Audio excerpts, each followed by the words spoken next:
Fica de pé um pouquinho. Hallelujah. Diga. For Lord God Almighty reigns.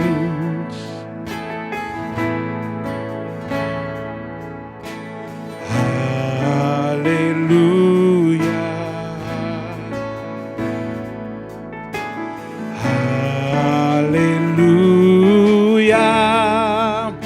Santo,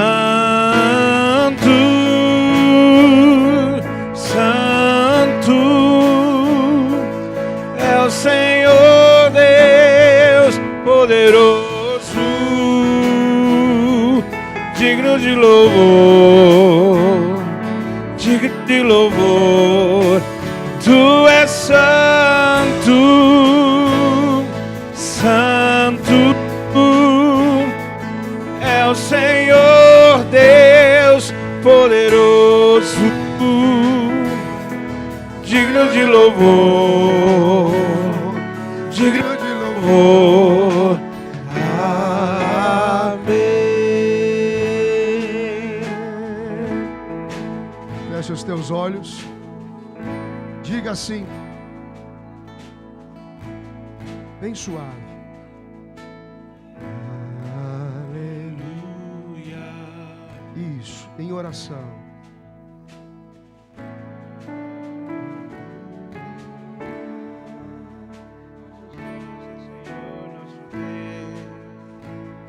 One more time, uma vez mais.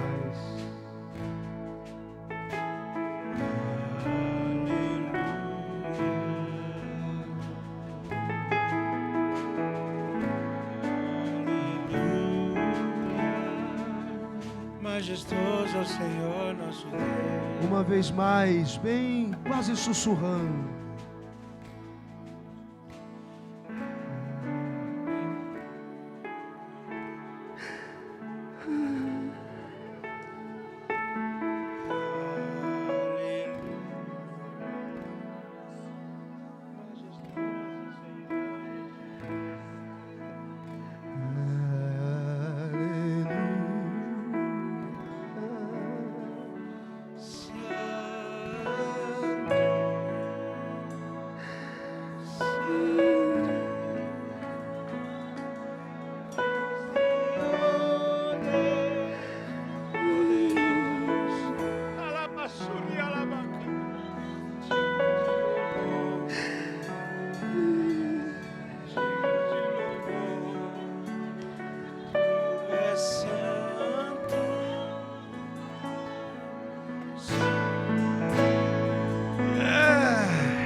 Diga o mais forte que você puder.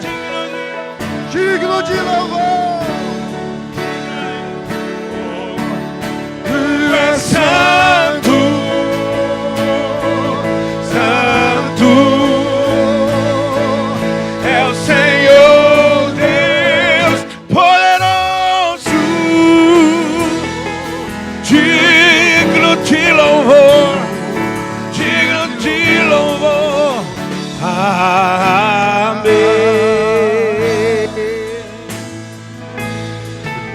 Levante as duas mãos lá em cima. Levante as duas mãos lá em cima. Diga comigo, Espírito Santo. A partir de agora, eu recebo a tua palavra. O meu coração é como uma vasilha vazia. Enche com a tua graça. Eu vou viver tudo que a tua palavra vai liberar sobre mim esta manhã. Diga graças a Deus. Aplauda Jesus bem forte.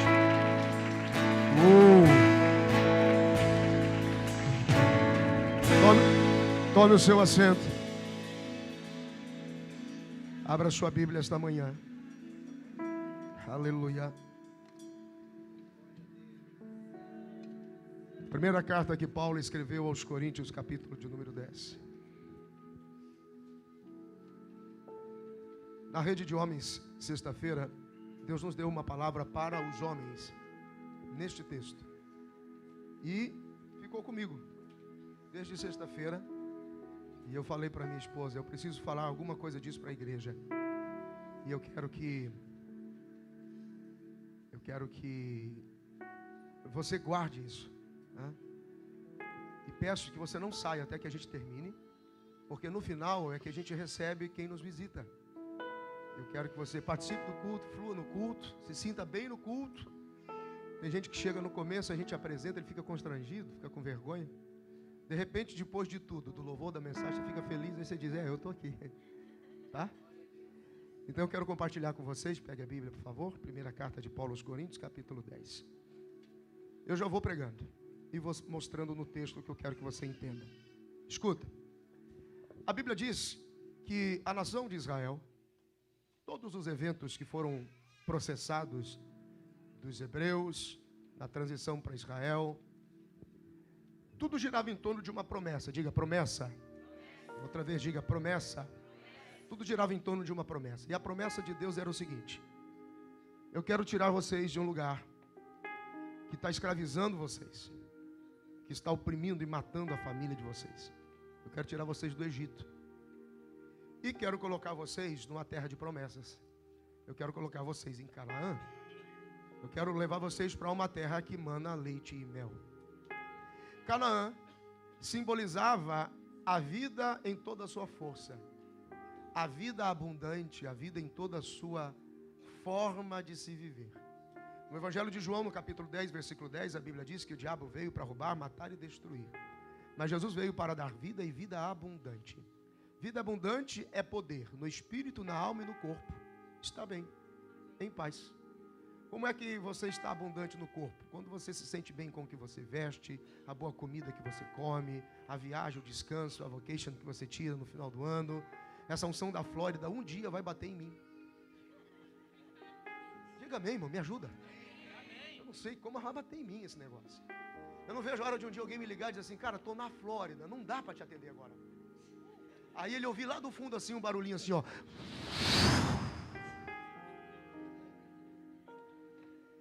A nossa Canaã, todos nós temos uma Canaã de fé, uma Canaã espiritual e uma Canaã de fé existencial. Comer bem, vestir bem, desfrutar da vida com a família, que é uma obrigação. Gênesis 2,16, eu te obrigo a desfrutar do que eu te dei. Ok? Amém? No nosso espírito a gente está pleno e está bem, o nosso relacionamento com Deus está bem. Na nossa alma a gente está pleno, a gente está bem, tem abundância quando a gente está curado nas nossas emoções, nas nossas memórias. Então esse era o projeto de Deus. Eu quero que você saia desse negócio que está matando você e entra ali, ó, naquele lugar de delícias, ok? E todos nós estamos de alguma forma a caminho desse lugar. A gente alimenta isso através dos sonhos, a gente alimenta isso através dos dias, dos investimentos que você faz, das alianças que você constrói. Eu fico andando assim, parece que eu estou desbaratinado, para ver se todo mundo consegue me ver, por causa das colunas. Então eu vou tentar, ok? Então a gente está indo para algum lugar. Agora, a Bíblia diz que lá atrás, o povo, o mundo, as pessoas lá, Israel se tornou uma figura, uma sombra, um exemplo a ser seguido. Nós temos que observar a título de princípios, comportamento, atitudes e especialmente decisões. Diga comigo, decisões. Outra vez, diga decisões. Você sabe que Deus espera, realmente espera, e é o que Ele quer. Deus espera que você tome decisões. Diariamente você precisa decidir sobre as coisas. Só que Deus espera que você decida certo. E sempre que você decidir, decida pelo propósito dEle na sua vida. Então, quanto mais tempo, quanto mais longe você estiver do propósito, mais você vai rodar, mais você vai sofrer. E todas as vezes que você se manter longe do propósito de Deus, você vai ter que repetir experiências, e muitas vezes amargas. Por que pastor, eu estou passando por isso de novo? Pastor, mas eu já passei por isso, eu estou passando por isso de novo. Vai passar 10.000 vezes até você aprender. Por quê? Porque Deus não vai abrir mão de que você entenda o propósito dEle para você. Então, se for necessário, as experiências terão que se repetir até que você entenda que existe um propósito. O capítulo de número 10, Paulo nos chama a atenção dizendo que houve uma desobediência, houve atitudes, pelo menos 5 atitudes de desobediência, que fizeram com que Israel deixasse, ou pelo menos parte, né? A gente tem vontade que todo mundo vá com a gente. Todas as pessoas que estão aí, olhando daqui, não tem como julgar. Não é o nosso direito julgar, e eu não posso te avaliar pela sua aparência. Mas eu quero que você sinta a mesma alegria, que você sinta a mesma paz. Eu quero que você sinta a mesma presença de Deus. Eu quero que você tenha o mesmo sucesso. Mas a Bíblia diz assim, ó, parte deles desfaleceram no deserto e por lá ficaram. Você vai ver que às vezes tem gente tão muito animada, muito disposta, e a religião faz muito isso. A religião imprimiu nas pessoas a coisa de que para ela estar bem, ela tem que vender uma imagem. A gente chama isso de gerenciamento de imagem. Então ele vem destruído, vem arrogante, vem prepotente, não ama ninguém, não perdoa ninguém. O cara está enrolado, vem, senta aí, bota uma maquiagem, faz de conta que está bem. Pouco tempo ele desaparece. Você vai ver que ele vai desfalecendo e ficando pelo deserto. Então algumas coisas precisam ser consideradas. Então vamos lá de forma prática. O versículo 1 diz: meus irmãos, eu não quero que vocês ignoreis o que os nossos pais experimentaram lá atrás. Eles viveram a experiência da nuvem. Eles todos eles passaram pelo mar. É impressionante que a gente prega a mesma mensagem para as mesmas pessoas, todo mundo ouve, mas alguns desfalecem e ficam pelo deserto. Ok? Deus abriu para eles, abriu para os pais, passaram debaixo da nuvem, passaram pelo mar, todos foram batizados em Moisés, na nuvem e no mar. Todos comeram de uma mesma comida espiritual. Querido, para quem tem dúvida, aqui está um dos textos, mais Romanos 6, que nos garante que não se pode ter acesso à ceia do Senhor sem um batismo. Isso são princípios estabelecidos, isso não se muda. O exemplo está aqui: sai do Egito, batismo de Moisés, nuvem e mar, ceia do Senhor, rocha, mana, água, maná cai do céu. Então você sai do Egito, batiza nas águas, pão e vinho. Ok? No corpo de Cristo nós então somos sepultados pelo batismo e dele levantamos dando testemunho de que estamos ressuscitados com ele. Então o resto é facilitar demais, é banalizar a estrutura da graça. Presta atenção, graça de Deus não banalizada, vem e toma. Por isso há entre vós muitos fracos e doentes, e muitos que dormem. Então são princípios. Isso aqui é simples. Eu tirei vocês do Egito, batizei vocês nas águas, no batismo de Moisés pela nuvem, pelas águas. A rocha, diz a Bíblia no versículo de número 4, beberam todos da bebida espiritual, que bebiam da rocha, que é Cristo. Ok? Viu por que eu prefiro você prestando mais atenção na Bíblia sentado do que de pé? Porque de pé é formalidade, sentado é estudo, é classe. Anote aí. Mas Deus não se agradou da maior parte deles, por isso se prostraram no deserto. Você entendeu? Que não é necessariamente o cansaço dos caras, que não foi só a falta de atitude dos caras, é que Deus disse assim: me cansei de você. Estou cansado de você, brother. Toma teu barco aí e resolve esse teu negócio. Aguenta você esse deserto, me cansei de você. Estou te dando nuvem, estou te dando coluna, te livrei pelo mar, te tirei do Egito, te arranquei de lá, te coloquei numa terra de delícias e você não anda, você não veio. E a Bíblia diz que Deus se cansou deles. E por isso foram desfalecendo. Números 14, isso é forte demais. Números 14 diz: por causa da murmuração, para cada um dia murmurado, 40 dias de peregrinação, e experimentareis a minha ausência. A coisa mais triste que tem é você viver reclamando e achar que está com Deus. E Deus está longe faz tempo, meu brother. Você está no piloto automático da instituição, da denominação, e não está fluindo as coisas em você. Percebe? E a Bíblia continua dizendo. Então nós temos aqui 5 coisas que tiraram eles do lugar. Tá? No versículo de número 6, a Bíblia diz assim: não cobiceis as coisas más. Eu já estou sintetizando. No versículo de número 7, não tenha prática de idolatria. Preguei sobre isso no último culto. Versículo de número 3. Não se assente para beber, se embriagar, folgar, ficar nu, nem atitude de orgias, nem fornicação, nem pecado de fornicação. Porque por causa desse tipo de pecado, 23 mil morreram. Veja que ele não está dizendo que o cara morreu necessariamente pelo espírito de idolatria ou pelo espírito de cobiça, mas todos os que se envolveram com o pecado de imoralidade morreram. Todos eles morreram. O número 4 está no versículo 9. Não tente a Cristo, ou seja, para de ficar provocando a Deus. Não vem com essa coisa de ir para o culto e dizer assim, o que Deus está fazendo que não muda esse negócio? Não é que Deus que controla todo mundo, o que eu estou fazendo aqui? Então é sobre isso que eu quero falar. E por último, não murmureis, que é o pecado de murmuração, para cada dia reclamado, 1 ano de peregrinação, você vai repetir essa história de novo. Então, sobre o que é que eu quero falar? Eu quero falar sobre esse negócio de tentar a Deus na nossa falta de atitude, em aprender a decidir as coisas, como Deus espera que a gente decida. Em aprender a escolher as coisas como Deus espera que a gente escolha. Existem culturas e culturas, doutrinas e doutrinas. Tem muita gente que acredita que você não influencia em nada na sua capacidade de decidir. Que Deus já decidiu tudo para você, então não importa o que aconteça, já vai dar no que Deus tem que dar mesmo. Então toca o teu barco. Eu conheço gente, religiões, doutrinas institucionais tão radicais, que eles, pastor José Carlos, eu conheço gente que nem ora, nem fala com Deus. Fala, não precisa orar não, irmão, vai terminar do jeito que Deus quiser. E você sabe que tem crente na igreja que acredita nisso? E aí o culto dele reflete isso. Cara, não adianta eu falar de glória, não. Se Deus quiser que manda, Ele é o Deus da glória. Não adianta eu buscar, não adianta orar, não adianta eu pedir. Se Deus quiser, tá vendo? Clamei, olha no que deu. Ok? Presta atenção. Deus, Ele é soberano. Só que Ele não é soberano como você quer que Ele seja soberano.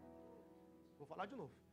Entendeu? Porque tem gente que vê que esse negócio, Deus soberano. Soberano na sua ótica, na sua maneira de ver a soberania de Deus. Ele é soberano segundo Ele, não segundo você acha. Você vê um irmão em desgraça e você já julga. Deus é soberano. Para com isso, seu coração com a sua medida. Não. Ele é soberano para, por exemplo, entender algumas coisas. Ele é soberano suficientemente, Deus e soberano, para aceitar quando você não quer saber nada dele. A gente é que entra em desespero, ok?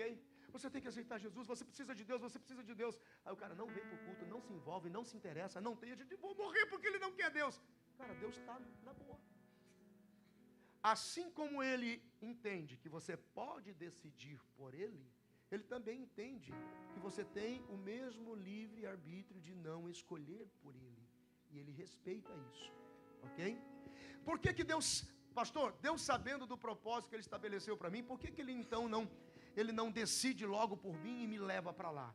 Primeiro, Deus não aceita, Deus não concorda com o fato de que Ele tenha que decidir por você. Ele prefere sempre decidir com você. Você está entendendo? Literalmente Ele espera você decidir. Ele respeita. E nessa esperança de que você decida, claro, Ele espera que você decida segundo o propósito dEle para a sua vida. Ok? A pior coisa que pode acontecer com uma pessoa é ser plantada num lugar e ter sucesso lá, onde Deus nunca te plantou. Então Ele espera que você decida com Ele. Então eu preciso considerar algumas coisas aqui que a gente já está praticamente terminando. Temos a sombra, temos a figura, temos o modelo, nós estamos sendo influenciados para que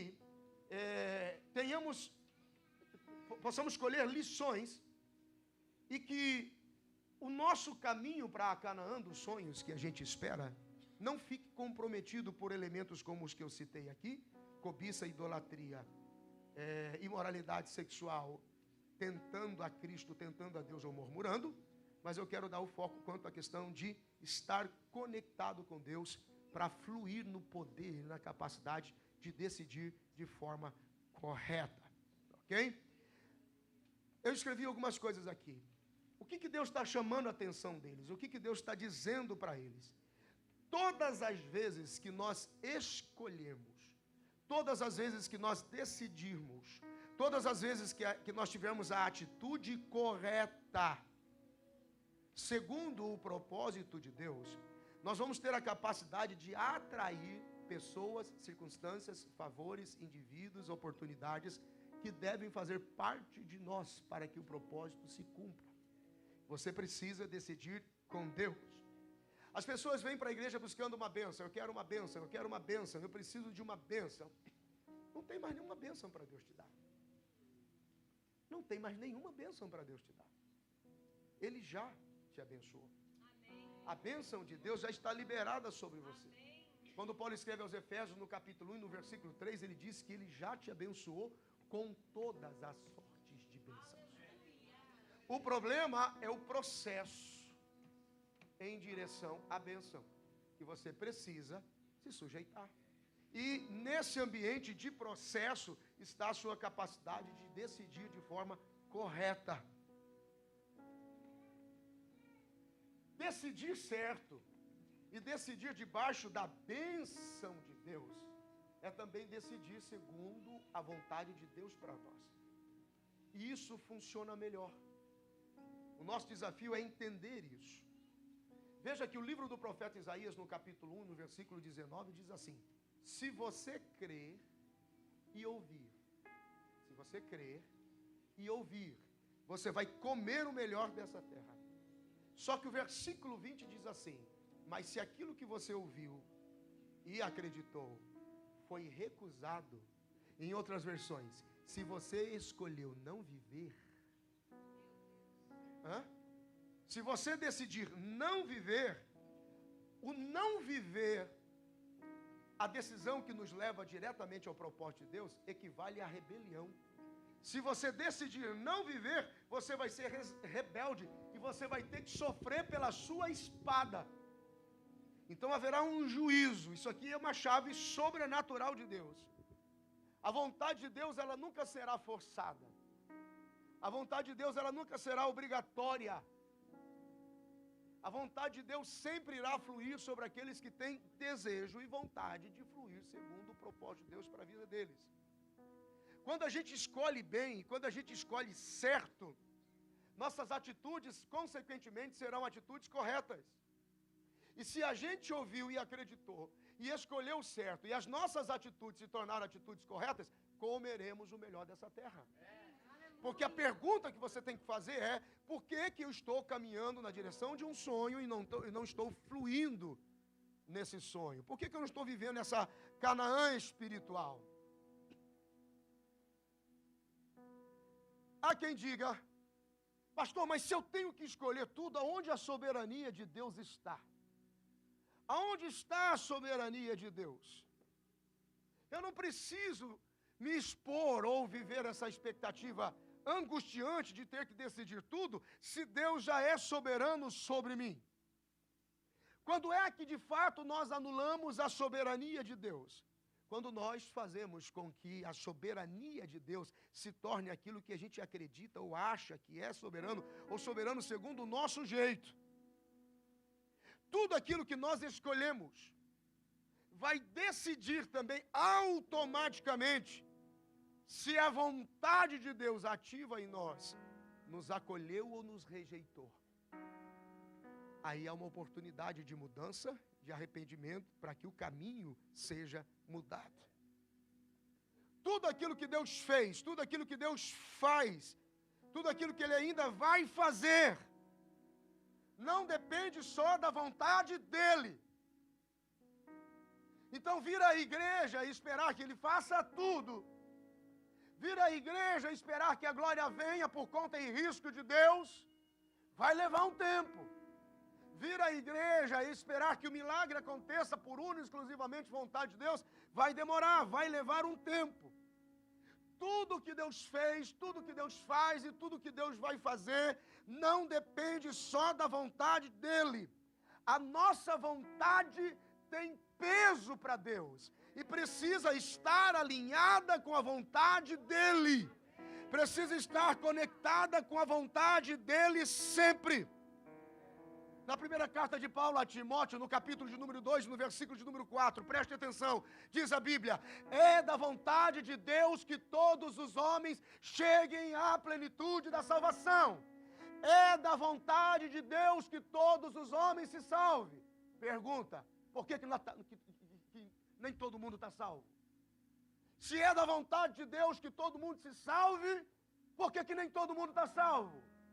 Porque a vontade de Deus, ela não é, na sua soberania absoluta, para fazer com que o processo da salvação aconteça. É preciso que um homem e uma mulher volte-se para Deus e pelo Espírito Santo seja convencido do pecado e do juízo e tome uma atitude de mudar de vida e vir na direção de Deus, então você está alinhado com a vontade de Deus. Você começa a viver a boa escolha que vai mudar a sua vida e o resto da sua família. Então, se eu estou dizendo para você, queridos, há uma atmosfera de Deus e Deus está presente aqui e você fica esperando ser tocado por Ele sem participação alguma, você tem que decidir participar dessa manifestação. Então olhe para quem está adorando e comece a adorar igual. Olhe para quem está cantando e comece a cantar igual. Olhe para quem está orando e comece a orar igual. Olhe para quem está vencendo e comece a vencer igual.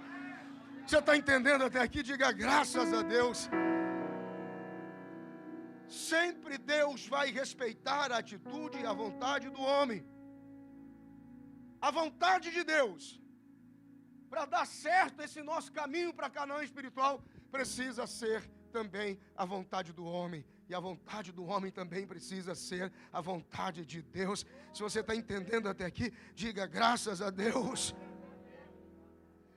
Se Deus nos deu o poder e a condição de poder decidir, isso não pode ser desprezado.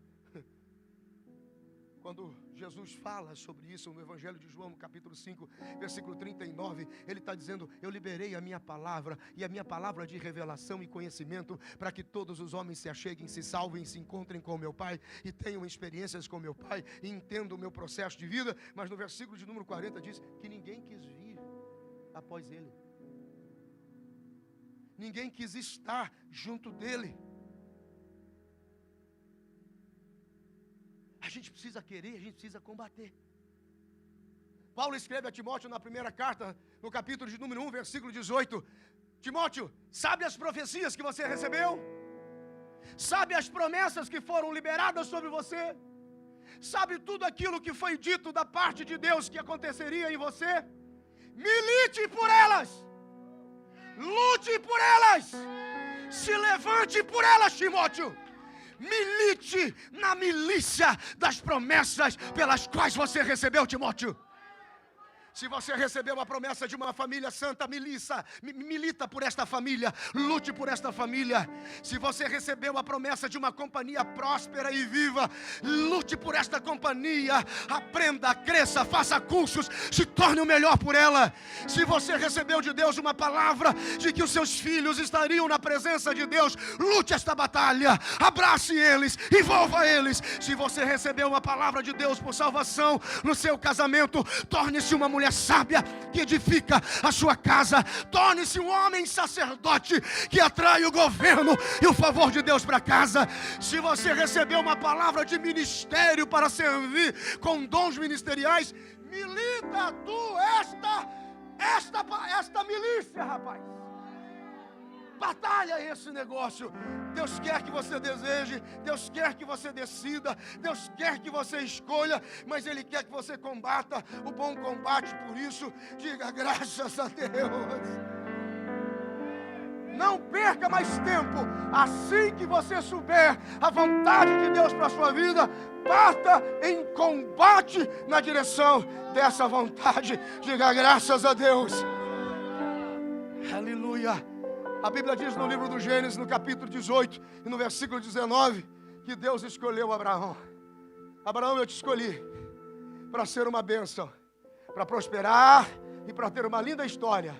Só que comece por aqui, ó. Põe em ordem tua casa. Ordene seus filhos. Organize a vida em casa. Traga o lugar da palavra.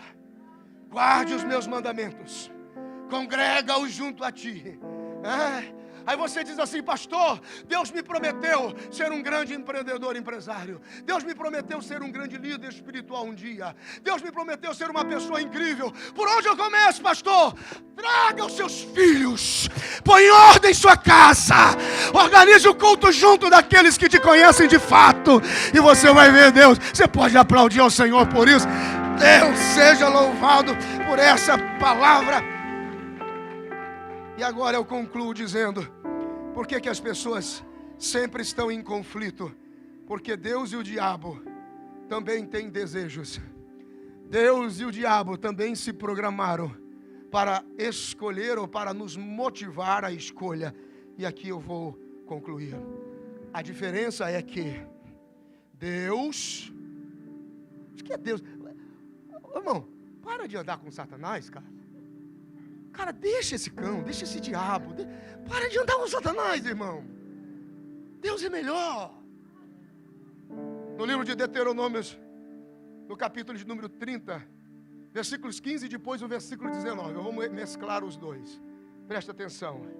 Olha como é que Deus trabalha. Coloquei diante de vocês. Olha como Deus se importa com as nossas decisões, com as nossas escolhas. Coloquei diante de você 2 caminhos. Um é de bênção, outro é de maldição.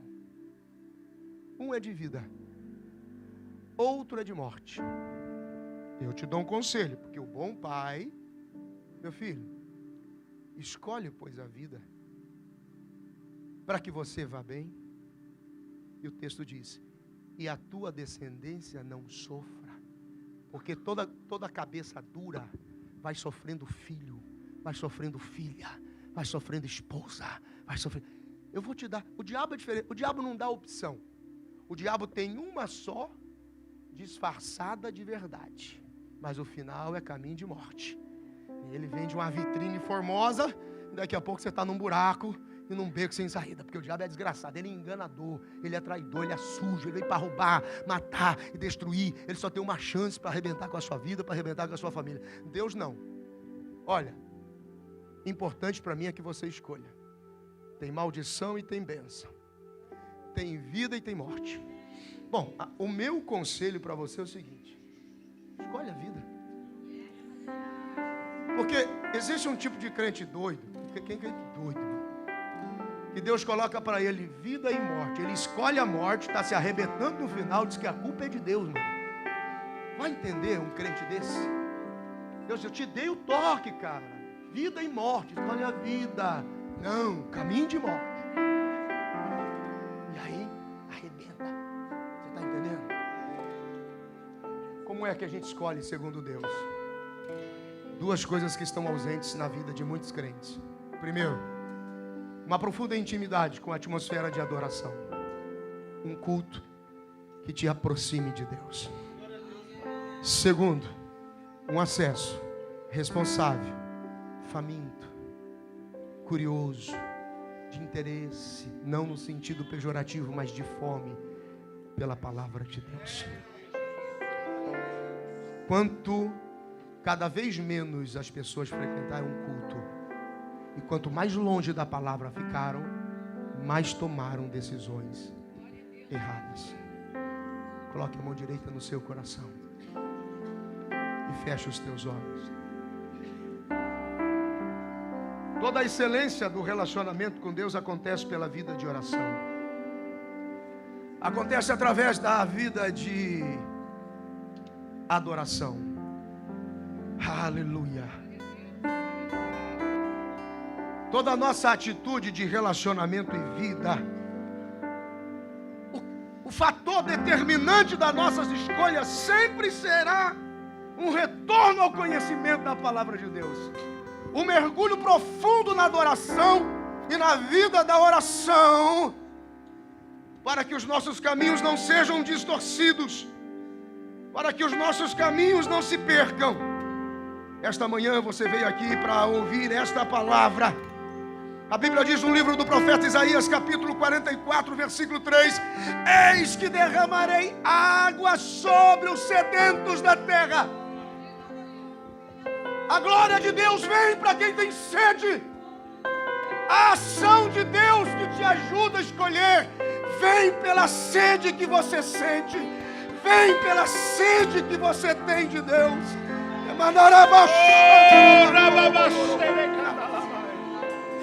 Pelo amor de Deus, eu não quero que você se torne algo imundo.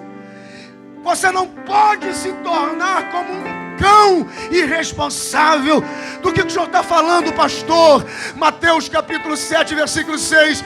Eu não vou dar pérolas a cães, e nem coisas santas a coisas imundas. Jesus está dizendo: eu não vou repartir a minha vontade para quem não deseja, para quem não tem fome, para quem não tem compromisso com a minha santidade. Mas eu estou pregando esta manhã para filhos, eu estou pregando esta manhã para famílias. Levante a mão e recebe esta palavra. Eu estou pregando esta manhã para homens e mulheres que a partir desta manhã vão alinhar a sua mente com Deus e decidirão segundo a vontade de Deus. Fica de pé comigo agora, e eu quero que você comece a falar com Deus. Eu quero que você comece a adorar ao Senhor. Oh, como é que eu consigo decidir, pastor? Quando você está mergulhado na adoração. Como é que eu consigo decidir, pastor? Quando você começa a orar. Levante as suas mãos, feche os teus olhos. Se você é batizado com o Espírito Santo, comece a adorar em línguas estranhas.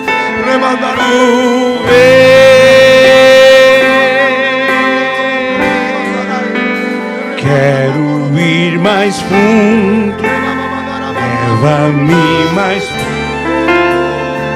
onde eu te encontro, no lugar secreto, aos teus pés me rendo, pois a tua glória quero ver.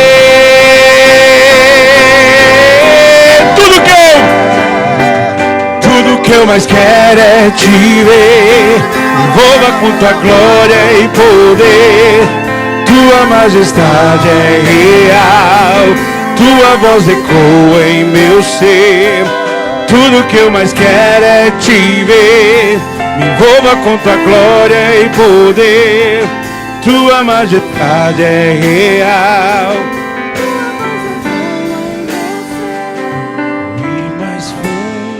Escute, eu aprendo algumas lições nesta manhã, de que não importa o quanto você viu de Deus, não importa o quanto você experimentou na nuvem, e não importa quanto da coluna de fogo você recebeu, não importa qual foi o impacto que você teve com o Mar Vermelho, se a sua mentalidade de escravo não mudar, e você não aprender a decidir em um novo tempo de vida com Deus, tudo aquilo que você era no Egito, você vai trazer para dentro da sua casa, você vai trazer para a sua empresa, você vai trazer para a sua vida. Eu vou dizer em alto e bom som: Deus não vai permitir ninguém chegar a Canaã com mente escrava. Deus não vai permitir que a Canaã da sua vida se torne num segundo Egito. Ele não vai permitir que esse lugar de delícias que vai prosperar a sua casa e a sua família volte a ser o inferno que era antes. Canaã de Deus para você é um lugar de favor de Deus para a sua vida. Então decida pelo melhor de Deus, decida pelo culto, decida pela oração, decida pela adoração, decida pela palavra, decida ser crente, não incrédulo, decida por Deus. Oh, meu Deus! Tudo que eu mais quero é te ver.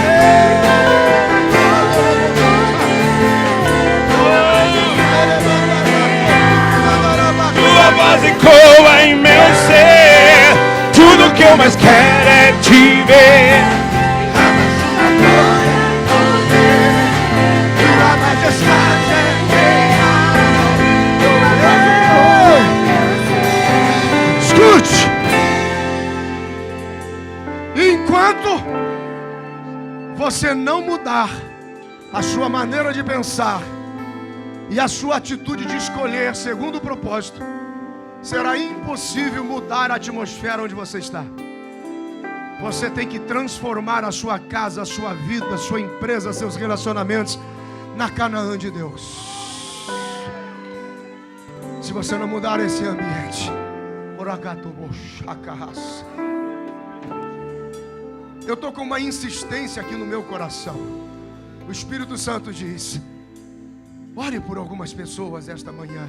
Eu já iria terminar. Estou me disciplinando ao nosso horário. Coloque a mão direita no seu coração.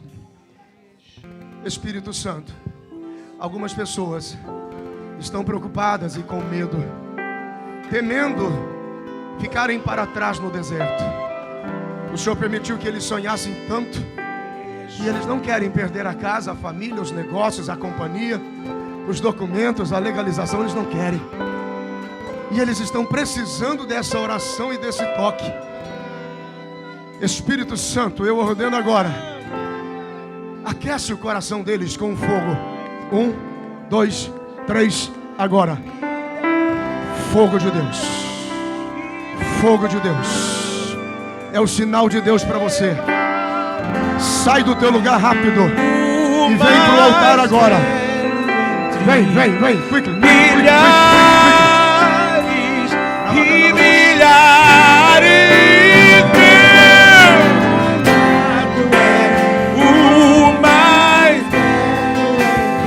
Mais perto do altar, mais perto.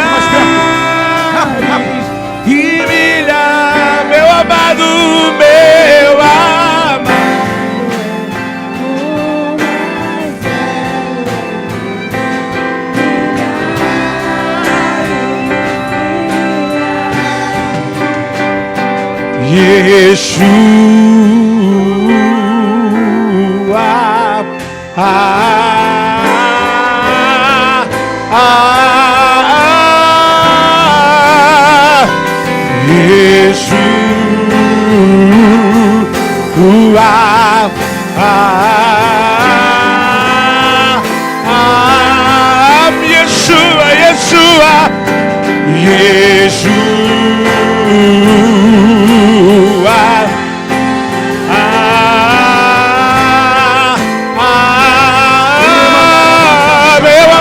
Meu amado é o mais belo entre milhares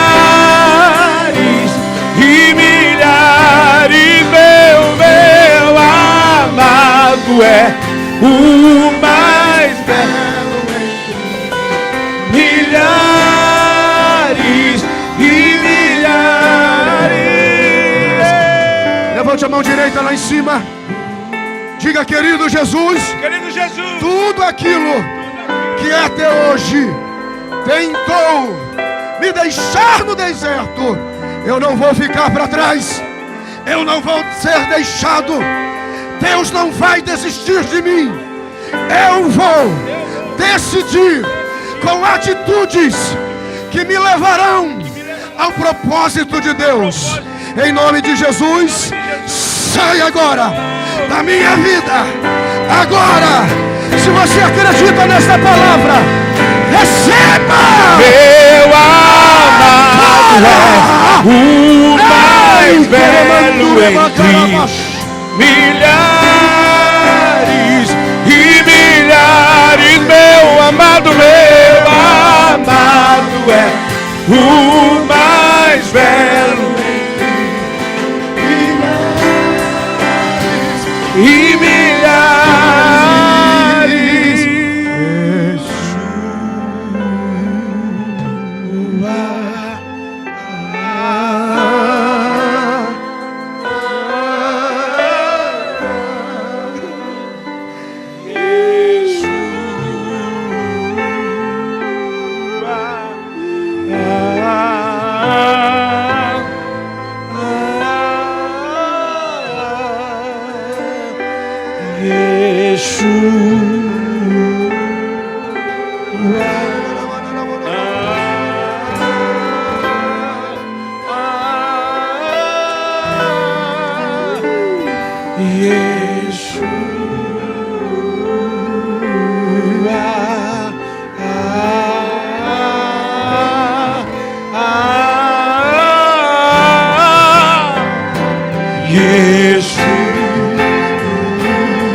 O mais belo entre milhares e milhares. Meu amado é o mais belo entre milhares.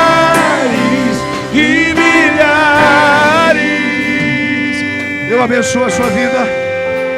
Eu abençoo a sua casa. Eu abençoo a sua família. Esta será a melhor semana do resto da sua vida.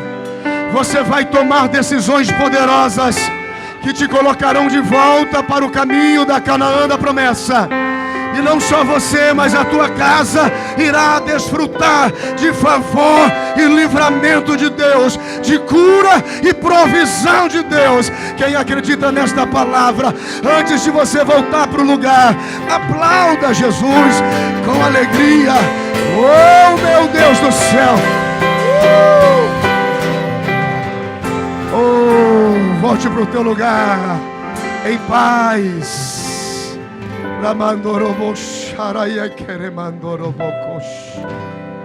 Eu quero que você se assente só por um minuto.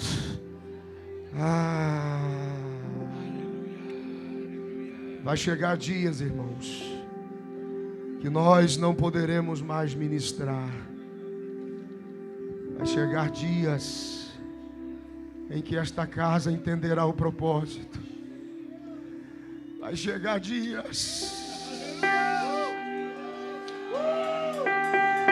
em que aquilo que o ministério de louvor começar a cantar, nós começaremos a ver. E não só ver, como nos tornar a manifestação da adoração.